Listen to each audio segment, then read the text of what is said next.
Kembali hadir di layar kaca Anda, Jejak Religi. Jejak Religi merupakan salah satu program di Gaya TV yang tentunya menyuguhkan beberapa tempat-tempat sejarah Islam yang ada di Kediri. Nah, kali ini kita akan berkunjung ke salah satu tempat, yaitu makam Sunan Gesang yang ada di Kampung Dalam. Nah, Kampung Dalam ini merupakan salah satu kawasan kebudayaan Jawa Mancanagari karena terletak di Kediri. Untuk lebih tahu mengenai sejarah dan juga bagaimana keberadaan jejak religi di Sunan Gesang kali ini, yuk kita ikutin selengkapnya.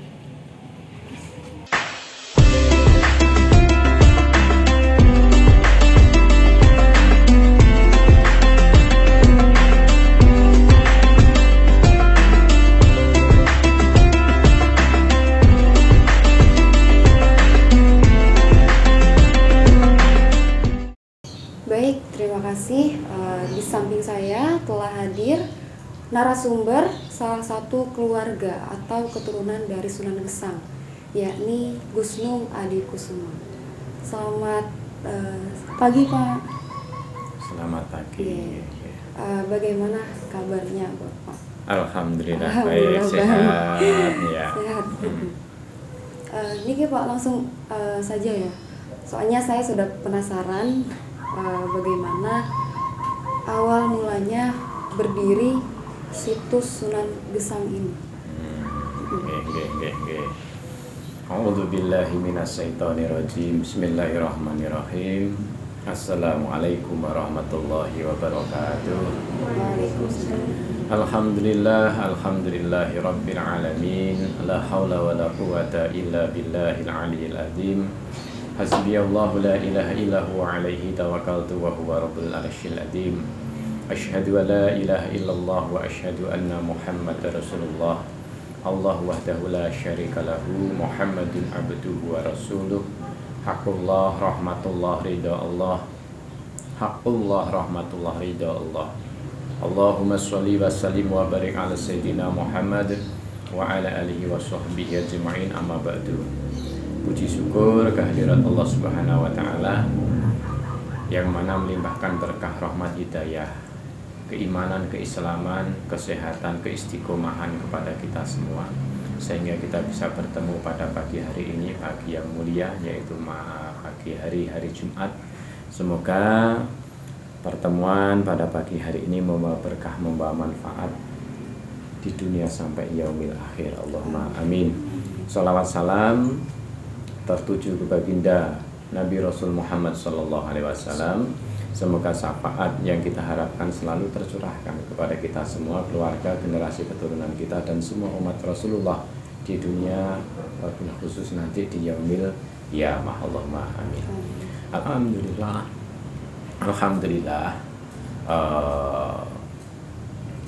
Ini tadi ada kegiatan dari adik-adik UIN ya, sekarang UIN, IAIN, untuk melakukan kegiatan liputan mengenai sejarah perkembangan Islam di tanah Jawa, wabil khusus yaitu yang berada di Jawa Timur, wabil khusus lagi yang berada di Kediri, yaitu mengenai sejarah Wali Allah Sunan Gesang.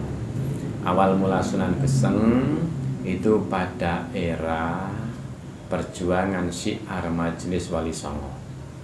Jadi masa tahunnya Sunan Gesang itu pada masa tahun era yaitu Majelis Wali Songo. Sunan Gesang ditugaskan oleh sang guru, yaitu Raden Mas Said atau Kanjeng Sunan Kalijogo, untuk mensiarkan dakwah Islam mulai dari Jawa Tengah sampai ke wilayah Jawa Timur.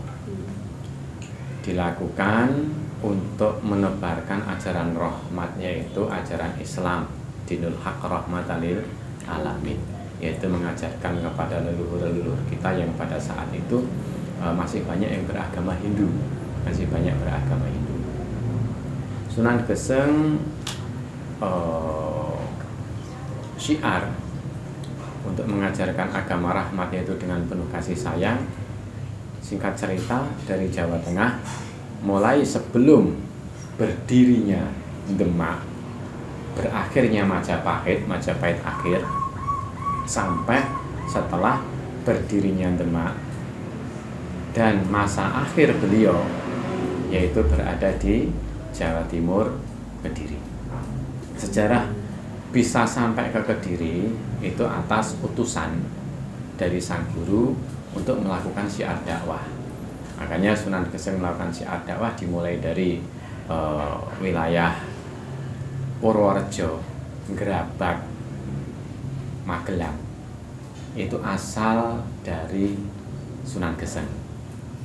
Melakukan perjalanan ke wilayah Jawa Timur, yaitu ke Ampel Dento, ke Surabaya, untuk menemui Raden Rahmat Sunan Ampel untuk memohon tambah doa restu menyiarkan agama Islam di wilayah Jawa bagian timur. Nah, setelah dia keliling, beliaunya keliling dari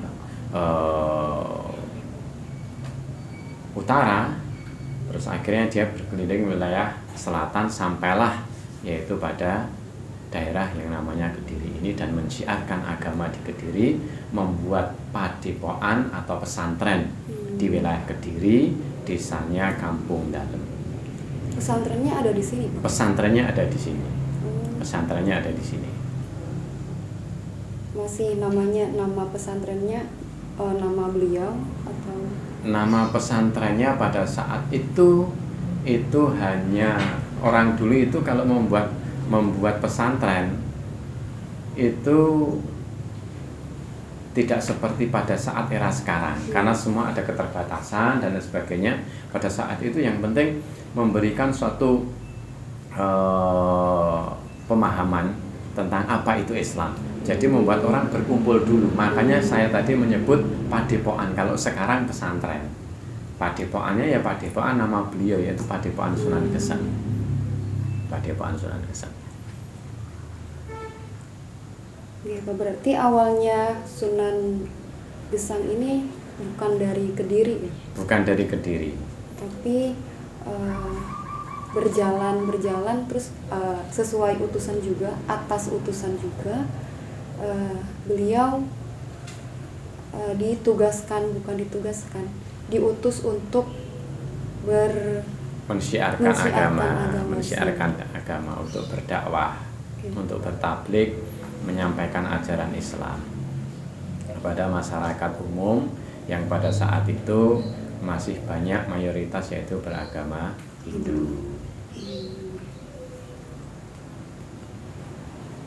Berarti tujuan di kayak tadi adanya padepokan, terus Sunan Geseng mensiarkan agama, berarti itu untuk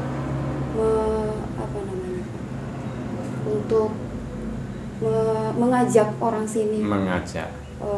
Bukan hanya orang Kediri, tapi setiap perjalanan di mana beliaunya Sunan Geseng itu melakukan perjalanan, di tempat itulah beliaunya bersyiar, menyampaikan ajaran Islam.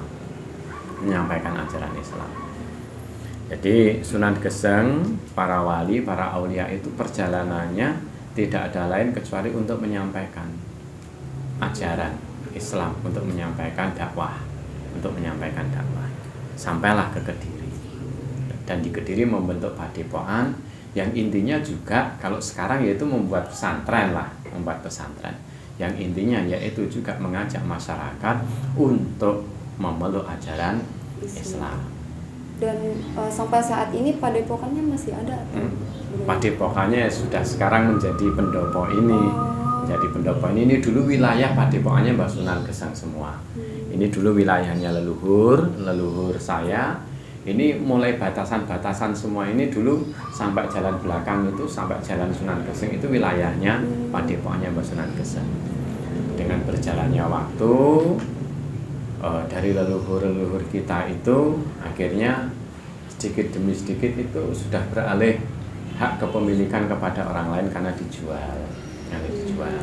Tapi harapannya insya Allah nanti saya sebagai penerus itu juga ingin membangkitkan lagi apa yang telah menjadi ajarannya Mbah Sunan Geseng sekaligus wilayahnya Mbah Sunan Geseng untuk melanjutkan padepokan itu menjadi satu media pendidikan, tempat pendidikan, yaitu pondok pesantren. Entah nanti yang berada di pusatnya di sini, di makomnya Mbah Sunan Geseng di pendopo ini, atau mungkin di tempat lain. Tapi kalau di tempat lain, jamaahnya dari Majelis Dzikrur Rahmah itu di beberapa wilayah itu sudah punya banyak pondok pesantren. Gitu loh. Punya banyak pondok pesantren. Cuman yang di pusatnya ini kegiatannya adalah kegiatan majelisan. Kegiatan majelisan. Pondok pesantrennya berada pada wilayah di daerah masing-masing, di kota masing-masing. Itu. Majelisannya setiap hari, setiap minggu atau bagaimana? Setiap minggu, setiap bulan, setiap tahun ada jadwalnya. Oh, ada jadwalnya. Ada jadwalnya. Kalau yang setiap minggu yaitu setiap malam Jumat. Malam Jumat. Ya, di pendopo Sunan Geseng. Ada sholawatannya. Sholawatan ya. Kita berzikir. Amaliyahnya namanya Majelis Dzikrur Rahmah. Dzikrur Rahmah. Dzikrur Rahmah.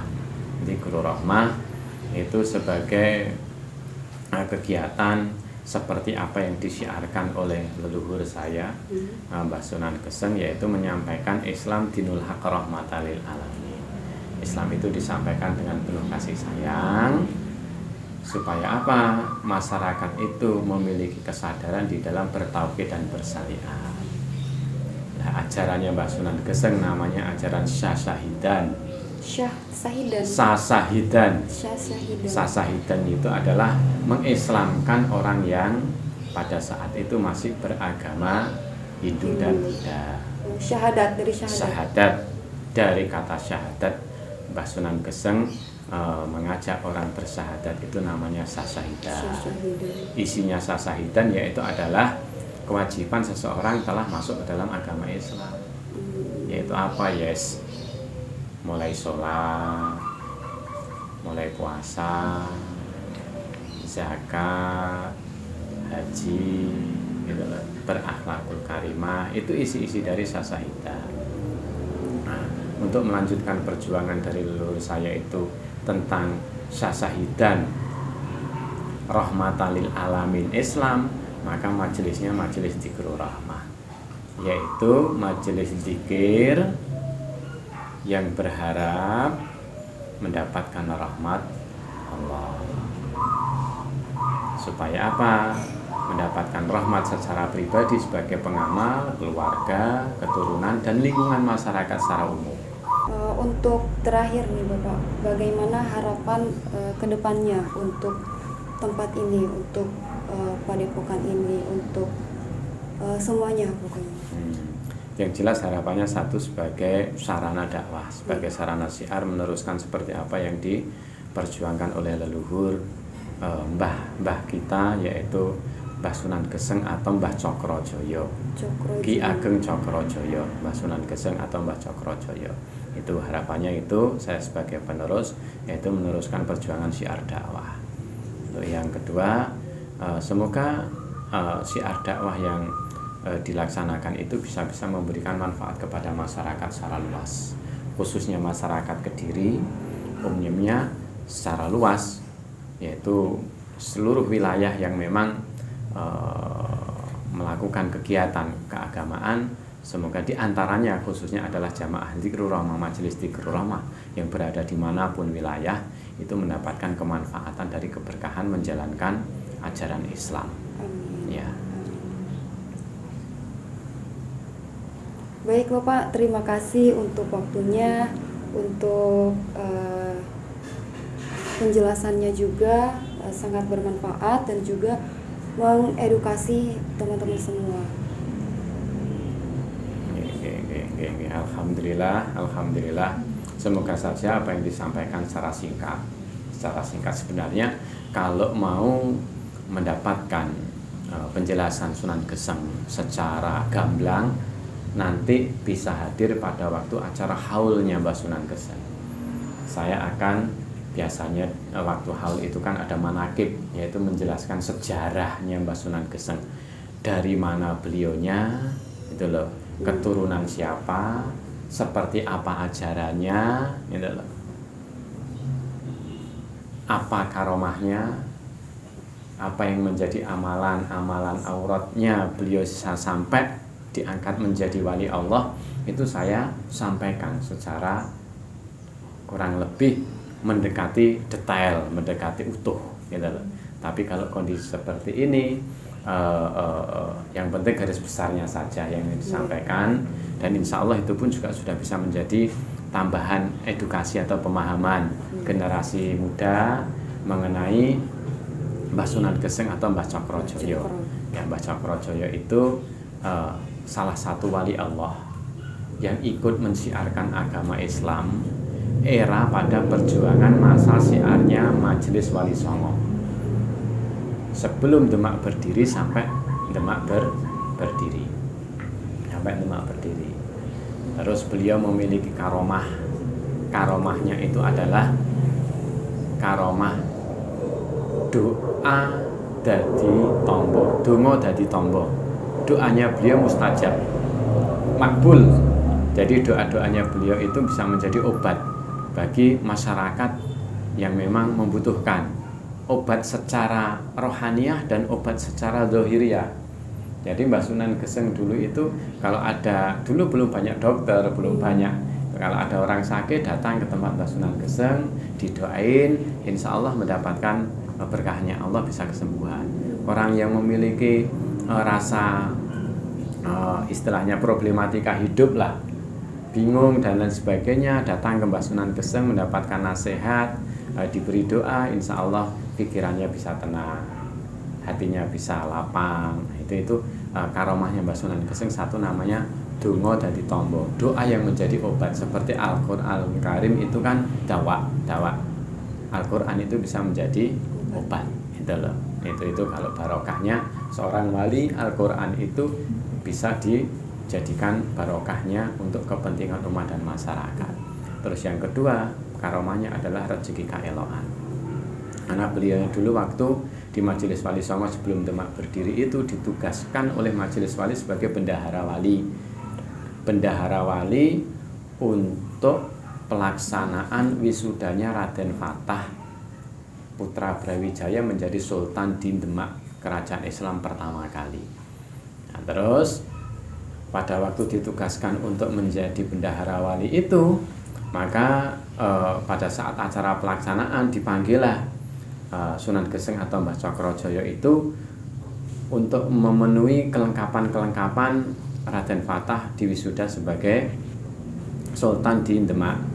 Dengan keadaan waktunya mepet, maka Njeng Sunan Geseng itu mohon izin kepada sang guru untuk pergi mencari bahan-bahan yang memang digunakan untuk perayaan, untuk tasyakuran pengangkatan Sultan Demak, yaitu Raden Fatah. Singkat cerita, Sunan Geseng kembali ke wilayah Demak itu tidak membawa bahan baku apapun, tidak membawa beras, tidak membawa kambing, sapi, ayam, tapi cuman membawa sepotong bambu. Dari potongan bambu itu ditanya oleh sang guru, "Wahai muridku, mengapa engkau harusnya membawa perlengkapan, tapi kok engkau hanya membawa sebatang bambu?" Akhirnya Sunan Geseng memohon izin kepada sang guru bahwa dari sebatang bambu ini insya Allah akan mencukupi, Allah akan mencukupi segala kepentingan dan kebutuhan di dalam pelaksanaan wisudanya Raden Fatah sebagai tonggak berdirinya kerajaan Islam pertama di tanah Jawa. Maka dari bambu itulah Sunan Geseng berdoa memohon kepada Allah apa yang dihajatkan. Dengan menyatunya yaitu syasahidan itu, maka setiap kepentingan bambu itu dipukul oleh Sunan Geseng, caranya dikeplak lah. Misalnya Sunan Geseng butuh beras, itu berdoa, ya Allah berikanlah saya beras untuk kepentingan hajat wisudanya Raden Fatah sebagai Sultan di Demak, Raja Islam yang pertama kali. Bismillah, Allahumma bismillah, asyhadu alla ilaha illallah wa asyhadu anna Muhammadar Rasulullah. Terus dikeplak, dari bambu itu keluarlah beras sampai sesuai dengan apa yang menjadi kebutuhannya. Setelah ini butuh kambing, berdoa lagi seperti itu. Butuh ayam, berdoa lagi seperti itu. Sampai tercukupilah semua perlengkapan sarana untuk dimasak sebagai bentuk tasakuran menjalankan kegiatan wisudanya Raden Fatah di Masjid Demak Bintoro. Itu karomahnya. Dan karomah Mbah Sunan Geseng itu pertama yaitu donga dadi tombo, doa yang bisa menjadi obat secara zahiriah atau batiniah. Yang kedua yaitu rezeki kaelokan. Itu karomahnya wali Allah Sunan Geseng Mbah Cokro Joyo. Itu kalau ajarannya namanya ajaran sasahidan. Sasahidan yaitu ngajak orang untuk memasuki agama Islam.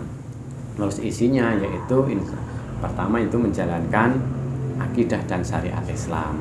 Yang kedua mau menolong kepada sesama umat manusia, yaitu hidup yang bermanfaat gitu loh. Yang ketiga yaitu bisa memberikan sedekah kepada masyarakat, kepada lingkungan yang diberikan pertolongan gitu loh. Yang keempat menyadari bahwa ada kehidupan, ada kematian, untuk mengontrol diri supaya tidak menjalankan kemungkaran atau kemaksiatan. Itu secara singkat mengenai figur Mbah Sunan Geseng Mbah Cokro Joyo yang berada di Kediri Kampung Dalem ini. Dan kedepannya insya Allah semakin tambah besar. Majelisnya sudah berada di mana-mana. Seluruh Indonesia ada, di luar negeri ada. Pondok pesantrennya di mana-mana ada. Untuk teman-teman semuanya, jangan pernah melupakan sejarah dan kita harus tetap terus belajar, khususnya pendidikan mengenai agama. Jangan lupa tetap saksikan Jejak Religi di Yegaya TV kita semua. Wassalamualaikum warahmatullahi wabarakatuh.